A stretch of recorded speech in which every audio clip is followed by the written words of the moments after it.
All right, we're back here with Danielle DeNicola. How are you today? Hello. I'm good. I'm good. How are you? Good, good. So thank you for taking the time today. Just chat about all things cosplay, gaming, and more. Yeah, thank you for having me. I'd love to yap, so. Absolutely. Well, let's kind of start at the beginning then. Every cosplayer has a level one, a starting level of how they got into this hobby. What is your origin story? Totally. My origin story is that I went to school to do creative advertising. So I was Nice. supposed to be working at an ad agency, Hmm. like storyboarding commercials and doing stuff like that, like pitches and stuff. I was working in social media and I started cosplaying because I was always a gamer and I always played games my whole life.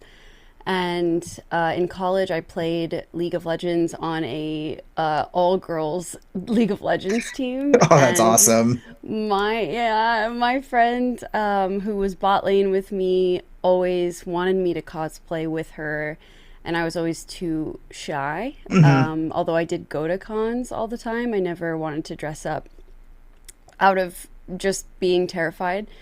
It always seemed fun and I was always interested in it. But it wasn't until she made me a costume from Dragon Ball Z, which Oh, she knew that I awesome. would love and not be able to say no to. And she made herself one to match. We did the launches from Dragon Ball Z, like the one of us was the blonde one and one of us was the blue haired one. Oh my God, that's awesome. Yeah. And it was so much fun. And the Dragon Ball Z fandom is so sweet and Hmm. awesome that I was like, what if I make Android 18 then? And then from there, I was like, what if I make all of the League of Legends characters then? And then it just simply never stopped ever. And it's been 11 years since then. So. Have you ever, just speaking of Dragon Ball Z, do you know, have you heard of the anime cover band Spirit Bomb? That sounds really familiar, but not off the top of my head. Yeah, I'll check them out when you get a chance. Obviously, hence the name. They're huge DBZ, and they do a cover of Rock the Dragon that is, yeah, Ooh. it'll get the party going. It's heavy. Okay. Awesome. So, so was there, and you talked about Dragon Ball Z and League of Legends, but was there a character, like a first character that made you say, "Man, I would love to recreate this"? That would be Thresh from Hmm. League. That was like one of my mains. I was a support main. And I loved Thresh, and I loved whenever I would make anything, I realized that I wanted it to kind of be gritty Hmm. and dark and kind of uh, battle damaged. I Hmm. didn't really like to do anything like pristine and beautiful.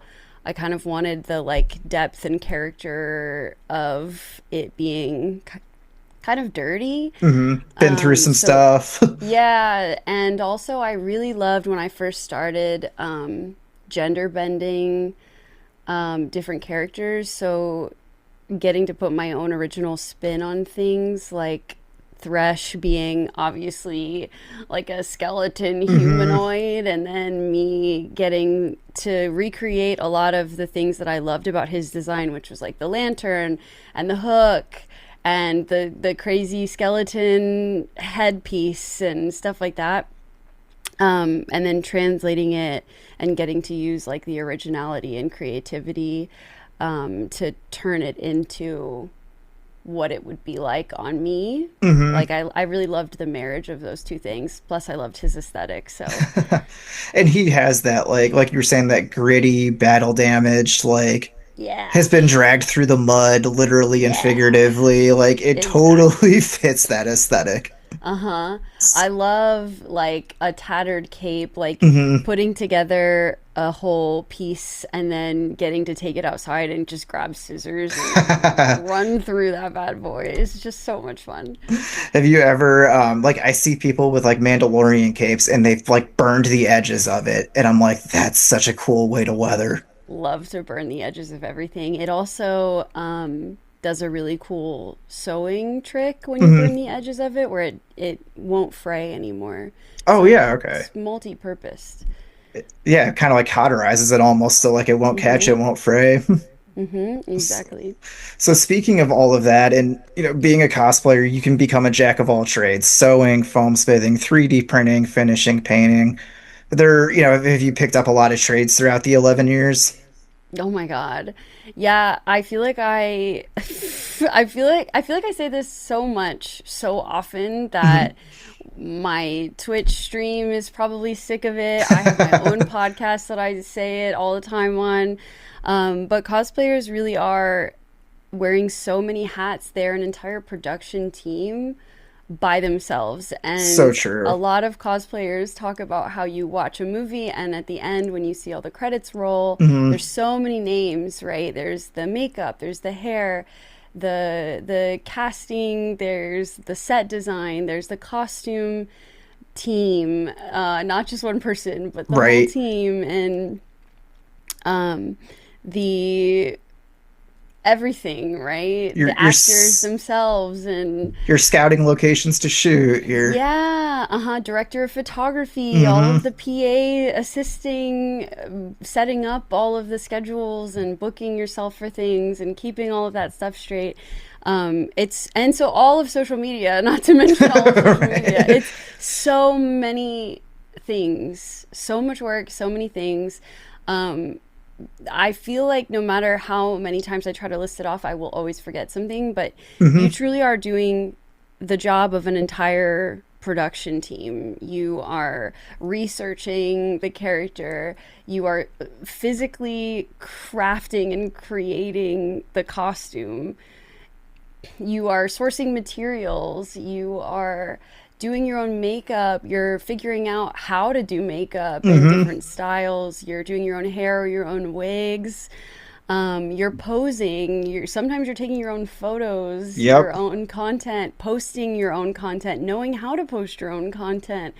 Um, you're your own agent. You're booking yourself for Yep. cons. You're going to the cons. It's just You're networking. You're yeah, yeah, exactly. I'll never get it all because there's just so much. no. But It's like you said. It's the work of a team. One person's doing the work of an entire production team. right, right, So, exactly. and it's funny, like you said, you don't love things looking pristine. That's a whole nother skill set, is learning how to make something look like Hmm. it's beat to hell. Absolutely. And a lot of the like crafting even has its own subcategories because Hmm.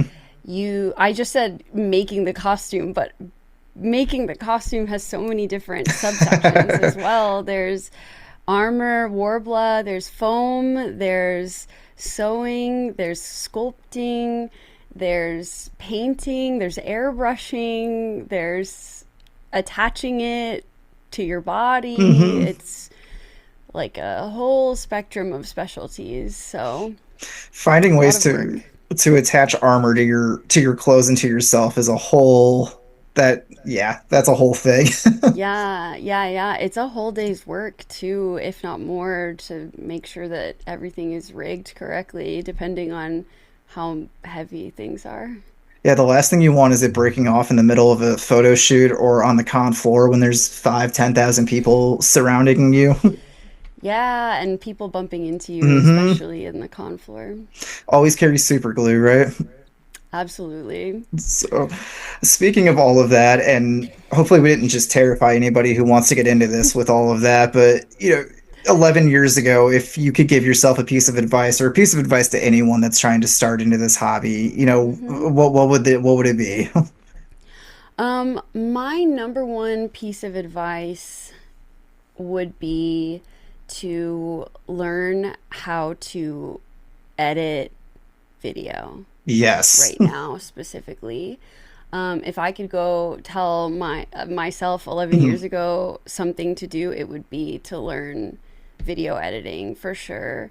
Um, I come from a photography Okay. background.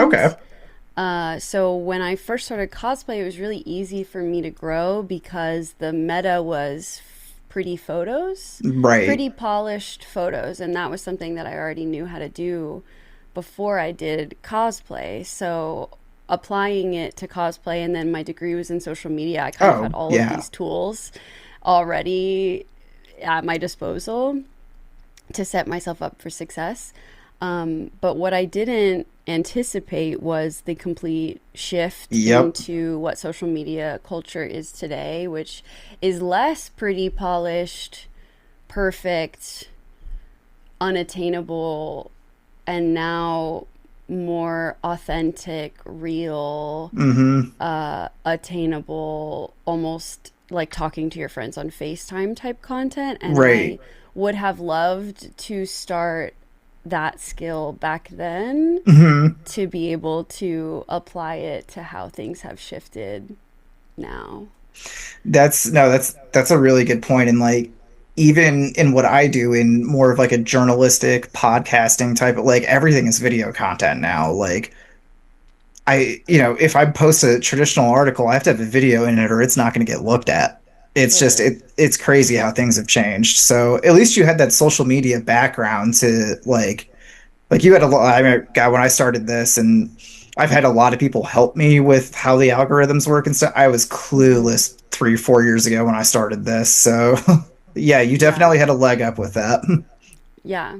Very grateful for that. Absolutely. So in scrolling through your looking through your body of work, you've done quite a few horror video game cosplays. You've hit Dead Space, you've hit Resident Evil. We're like a week out of Halloween. Is that a big genre for you? The horror, the survival horror? Yeah, it's funny because it is and it isn't. I'm a huge baby Hmm. and I'm so terrified so easily.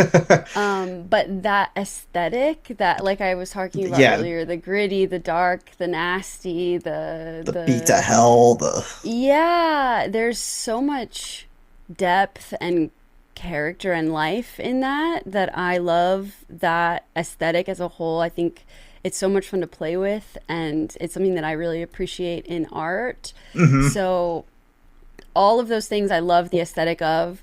When I was playing Dead Space, actually, I streamed it on Twitch, Uh-huh. and I kept stopping and zooming in to like the costume and the stuff on the walls and the different like bits and pieces of the ship. That was really cool.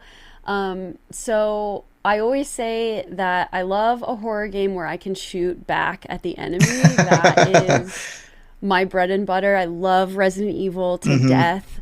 I love Dead Space to death. Anything that I get a weapon in, I'm totally solid. But if the game is like Amnesia Hmm. or Alien Isolation or Mortuary Assistant or something where I just have to run and hide, I am not playing that. I You need don't last very long. you need something to defend yourself. Yeah, yeah. I need a gun. Even if I only get one bullet every couple of minutes, at least give me a gun. So you can make It's it better for work. me. You can make it work. Like even if it's Yeah, one bullet every few minutes, that's one less zombie running at you. right, right. And it's about the feeling of at least having something on me, you Hmm. know?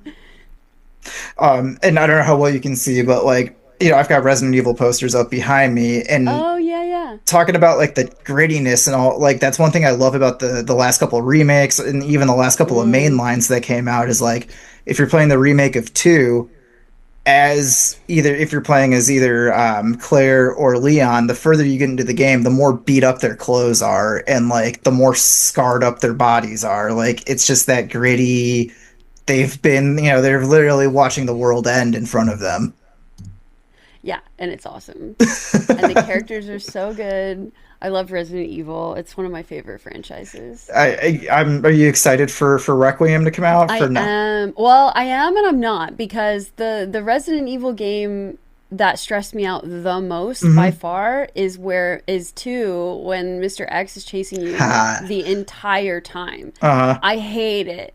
I hate it. It's right on the cusp of like maybe this is unplayable for me. Hmm. And then everything I've seen about Requiem coming out is saying that it's going to be just like that, if Yep. not worse. It's all Mr. X coded. This Hmm. lady's going to be crawling around in the vents chasing you the entire time. And that stresses me out a lot. I will still play it no matter what, but That's rough. That's gonna stress you out a little. It stresses me out a lot. Oh, that's A great. lot. It's gonna be good Twitch streams then, right? Like you Right. just running Yes, of around. course. Yeah. Oh, that's Embarrassing, but worth it. Yeah. Did you play 7 and 8, the Village and Biohazard? The Mm-hmm. I've played a lot of Resident Evil games. Nothing has mentally stressed me more than in Village, and you probably know the part I'm going to talk about Oh is yeah, you're gonna say the dollhouse. yep. Yeah, it freaked me out so bad. I I should not admit this on a podcast, but whatever, here we Do are. it. I had to, so I'm in the dollhouse and I'm got through the first part, and then when you start getting chased, like you just said with Mr. X, I heard the crying, and it was, I don't know, it was later, it was 5, 6 o'clock, and it was that time of year when it gets dark at 5 o'clock. Oh, And terrible.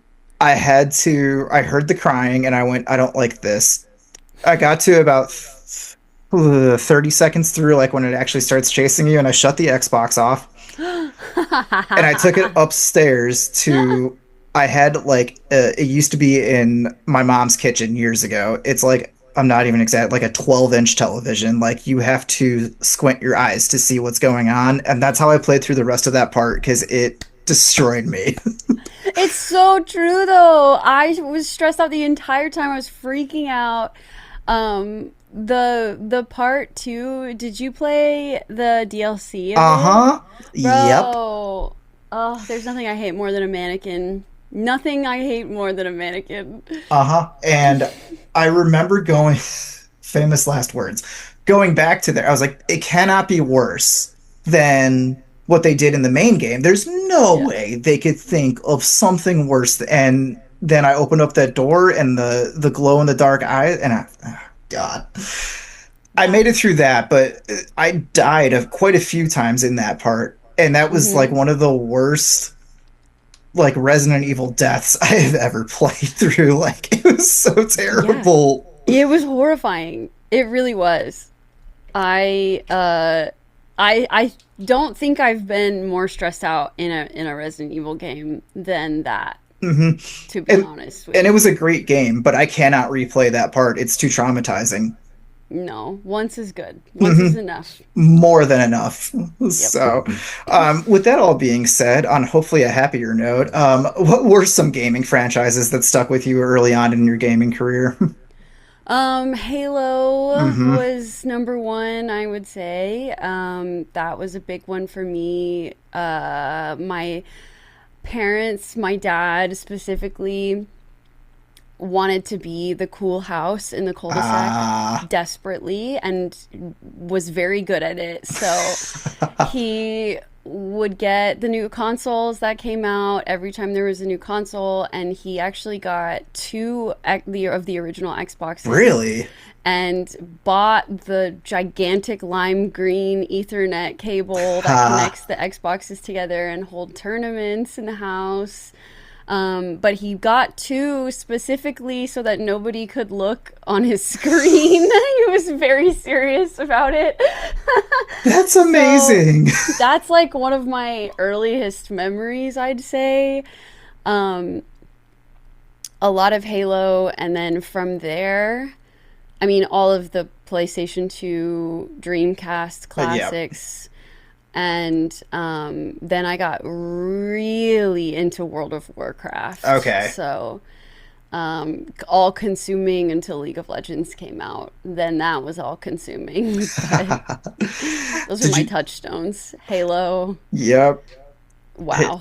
Those are good touchdowns though. Those are like classic.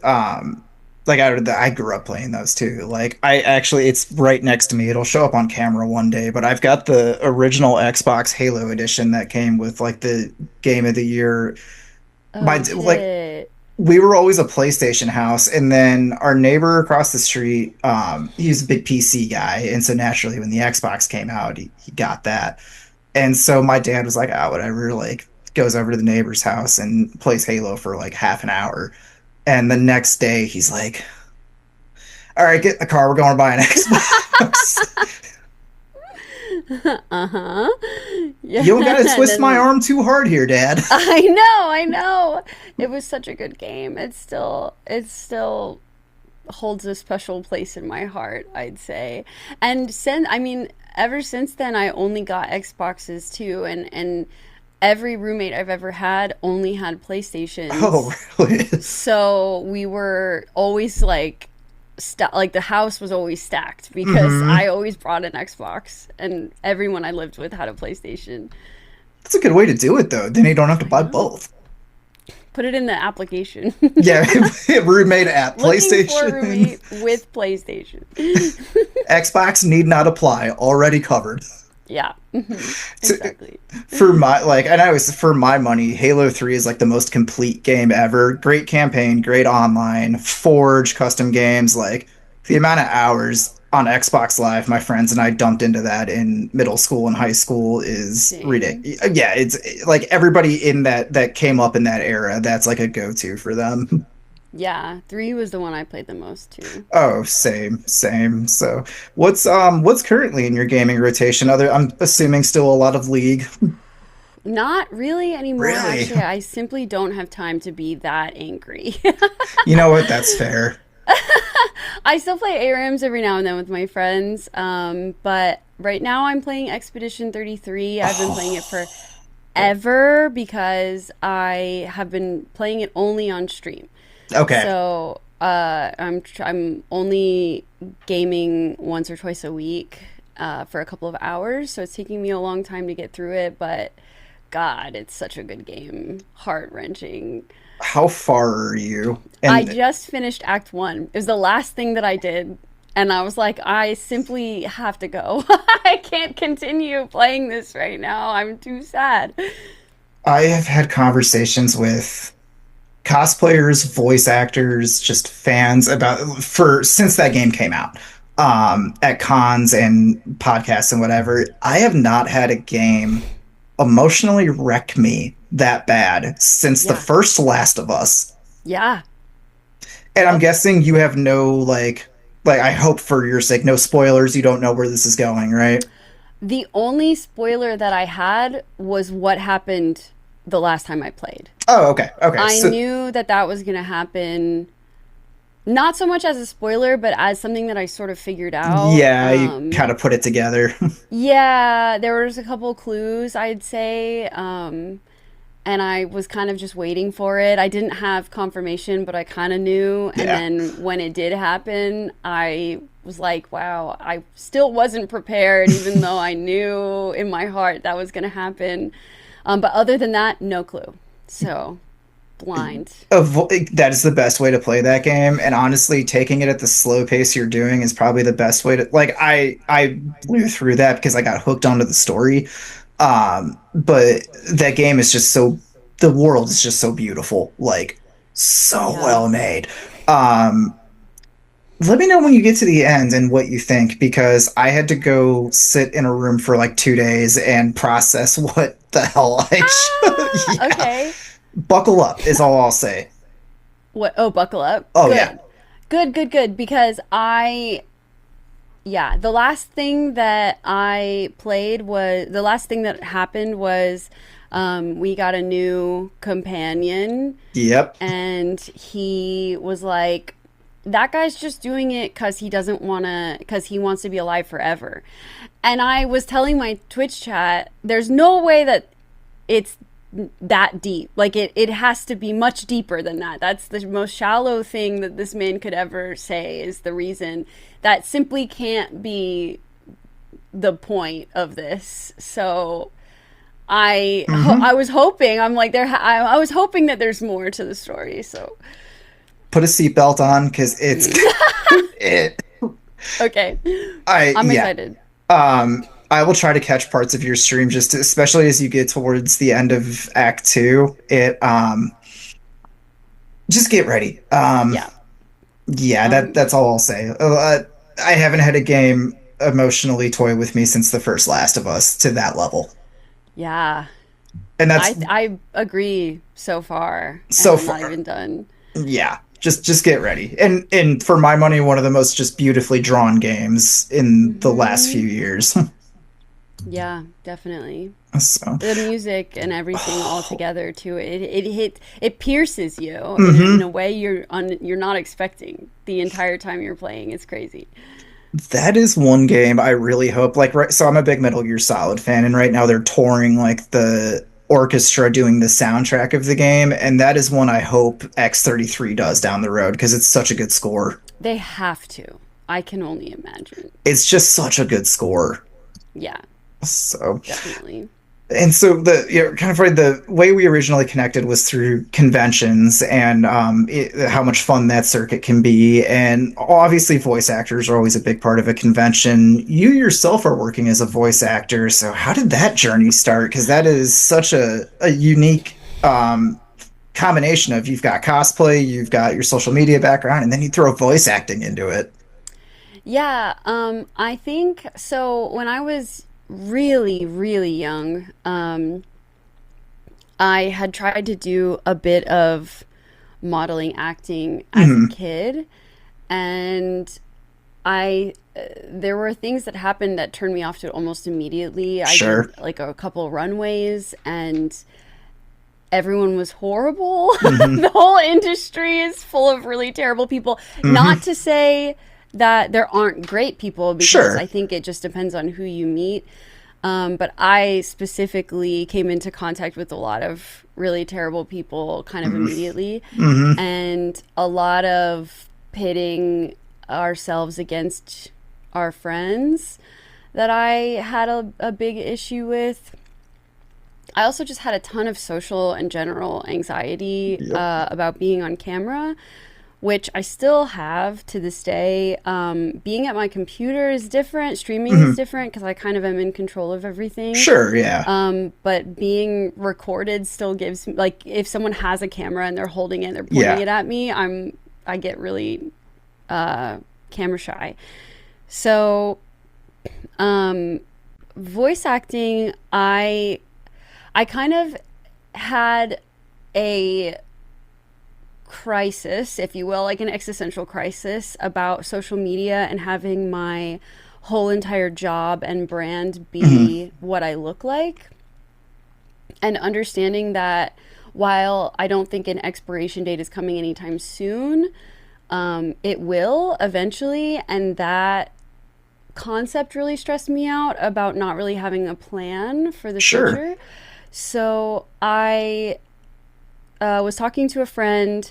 They had been in theater their entire life, and they really wanted to start doing voice acting. It was something that was really a goal of theirs. Sure. And I kind of had a moment where they were talking about it that like I felt really, really inspired, because it was something that I had a lot of fun with as a kid when it was a potential, but I never thought about voice acting as Hmm. being a possibility, I guess.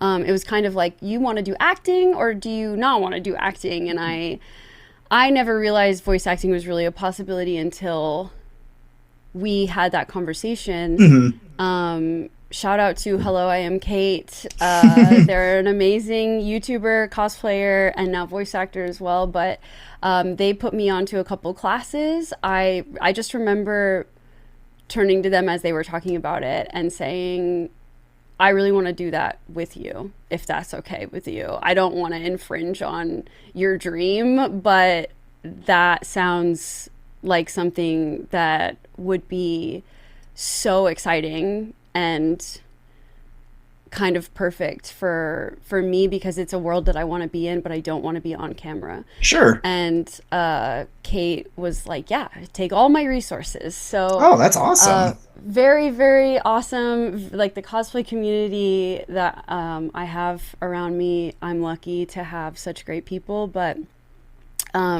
gave me the classes that they had signed up for. I took them as well, and then ever since then, I took one class and got so obsessed with it that I poured an entire year now's worth of I don't know, dedication, Yeah. passion, if you will. Um, hit the ground running in an obsessive way. So took, I want to say, in the past year, 20-ish like workshops and Wow. classes, and then on top of that did over 50. I just counted. This is why I have all these stats offhand, because I just counted, because I just posted my first character reel on Instagram, and Oh, I congrats. thank you. I like, it's the first time I shared anything publicly about voice acting, because I was so scared of sharing to my audience and then it Hmm. being terrible. So, and embarrassing myself. So I have all these stats at the top of my head, but I've done like 50 plus one-on-one coaching sessions on top of all those workshops, just trying to get as good as possible, as fast as possible, because I wasn't expecting to love it as much as I did. And now I really enjoy it. So I am working on that as much as I can, as much as time allows right Sure. now, on top of everything else I'm doing. But really trying to audition as much as possible for indie games and stuff like that. There's a couple that I am in that are supposed to be releasing in September, but got pushed to next year. And I am the voice of an audiobook Oh, cool. soon. Thanks. And a bunch of audio dramas, like podcasts and stuff like that. So putting the work in. Doing the But legwork. exactly, exactly. Were there any, and I know this kind of came as like a down the road thing, but looking back on it now that you're full-fledged into the voice acting, were there like some characters that you had from like early games or animes or movies that like you really now have a newfound respect for or really kind of want to model after? Oh yeah. I I think, well, I have such an immense respect for Laura Bailey Hmm. specifically. I know you brought up Last of Us, Yes. but Laura Bailey is incredible, and everything that she does is insane. Yep. So, I mean, the entire cast of Last of Us, I think, is amazing. There's an element. I have a deeper natural speaking voice, so Hmm. any character like Bubbles or anything that Tara Strong does, I don't Yes. understand because I don't. My voice doesn't go that high. But I've been learning how to do like the Ash Ketchum Hmm. young boy voice. And that has been really fun. And that I'm excited about doing because it's kind of like a party trick, if you will. Totally. It's a great that's a, like a sort of like a party trick. That's a great thing for like conventions or for just anywhere where there's a room full of people that know what that is. Mm-hmm. So, and so you've alluded to your Twitch stream a couple of times. What can fans expect other than maybe some heart wrenching from Expedition 33? What So can much of fans it. so much? What can fans expect from your Twitch stream? From my Twitch stream, we play a lot of RPG Mhm. story style games. We played through all of Mass Effect, all of Bioshock, all of Last of Us 1 and 2. I love playing through something from start to finish. So I don't play it off stream, I only play it on stream. We play Okay. it together, we progress together, we laugh and cry together. It's really fun. I always loved watching my brother play games and vice versa, Mhm. handing the controller back and forth. And I think it has that sense of community. Now, when I play games not on stream, I want the reaction of having other people there with me, and I don't get it. It's not the same. But I usually hang out for the first hour and a half. Everyone talks about their life updates, what we're all doing, what I'm doing, anything exciting, and then from there we play games for about 3 hours. Oh wow, And okay. there's a heart rate monitor. There's sound alerts that can scare me. There's lots of ways to mess with me because I think Twitch, especially when we play stuff like Resident Evil, wants Hmm. to see me fail. It's part of That's the fun. that's a good point. I love that you have a heart rate monitor. I can only imagine playing Resident Evil or Dead Space. Like, it's better than taking a mile walk outside. It'll burn some cardio for you. Holy shit, yeah. Like, It's crazy. I'm trying to remember how fast my heart went when I had to shut my Xbox off in Village. Yeah, I probably Yeah, ran a 5K in that 5 minutes. Just, yeah, yeah. It's terrifying. And I look back on the clips too now, yeah. and I'm like, what were we doing? Why do I put myself through this? That's such a cool interactive feature, though. Fans can see firsthand, literally, how scared you are. Definitely. Yeah. And sometimes I'll be like locked in Mhm, and it'll stay around 80 or mhm. so and I'll be crushing it and I'll be headshotting things and it'll be great. And then some days I get on and I'm so terrified. I'm up at 120, Oh my 130, like God. screaming, yelling. But it'll you can customize the heart rate monitor too, so it'll change colors and there's sound alerts so people can jump scare me and stuff. So it's fun and it's interactive. I'm just picturing like you play through Resident Evil and it's like the green is fine, the yellow is like I'm just picturing that Yeah, on screen as you're it's getting exactly right. Yeah. as you're getting terrified by like, oh shit, a licker just jumped through the window. Yeah, yeah, yeah. So, Exactly. so we originally connected just, over conventions and, as someone who does a lot of shows, what are some of your favorite parts of attending shows? Oh gosh. My favorite, by far, my Hmm. favorite part of attending shows is getting to talk to people one on one because I have a lot of work that I have to do alone, Sure. whether it's answering emails, editing, lots of editing, so Hmm. much editing, posting, making cosplays for weeks, sometimes setting up photo shoots. Every all of that stuff is all stuff that you do solo, and it gets very isolating. Hmm. And I think the part about cosplay that I loved from the very beginning when I first went to a convention in costume was the community. Sure. And so without going to cons, I lose my sense of connection sometimes. I kind of feel like I'm just throwing stuff at the wall over and over again by posting and I see comments and I respond to comments, but it's different when you are face to face with people having a conversation because it's really easy to get lost in the numbers. Hmm. If I post a costume that doesn't do very well compared to my normal content, I think the costume's bad, but then Right. somebody will come to me at a convention at my booth and say, I loved that one costume that you did. And my whole view on it is changed now because even though it didn't perform well, it's still something that people enjoyed. I just wasn't connecting the dots Hmm. until I got that in person conversation. So I think that it's really valuable to kind of bring you back down to reality and not pay so much attention to online, the numbers game of it Hmm. all, and yeah, the disconnection, I'd say.